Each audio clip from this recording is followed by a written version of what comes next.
les incidents. Il existe énormément de classiques entre guillemets de l'analogue horror. Local 58 qui a été réalisé par le même gars qui a fait la creepypasta Candle Cove, qui est incroyable, mais également The Walton Files qui est aussi très apprécié dans la communauté, même si moi j'ai un peu plus de mal dû au style artistique qui me parle moins et les ressemblances avec Five Nights at Freddy's qui sont évidemment très assumées. L'analogue horror c'est présent depuis très longtemps sur YouTube dans plusieurs formes, c'est une des manières dont les séries d'horreur sur YouTube semblent se former le mieux, et en l'occurrence Mandela Catalogue excelle dans toutes les parties de l'analogue horror. Il y a quelques trucs certes qui sont pas parfaits.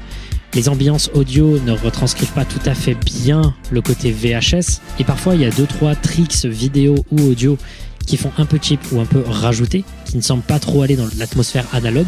Mais tout cela c'est du chipotage. Alex Kister est extrêmement jeune lorsqu'il réalise Mandela Catalogue et l'intégralité de cette série a été réalisée par quelqu'un de parfaitement amateur du début à la fin. En réalité, quand on adore Mandela Catalogue, on adore les idées qui sont très souvent extrêmement bien exécutées. Comme je vous l'ai dit, il y a plusieurs plans qui sont absolument brillants. Tout se joue dans le silence, aucun jumpscare. Tout est extrêmement bien fichu et raconté à base de phrases vagues, mais avec énormément de résonance et énormément d'impact. Je pense notamment à la mort de Mark Heathcliff, ce plan qui est absolument cauchemardesque, ou encore ce toc-toc de porte qu'on peut entendre alors que des personnages de dessin animé se retournent alors que le ciel se couvre d'obscurité.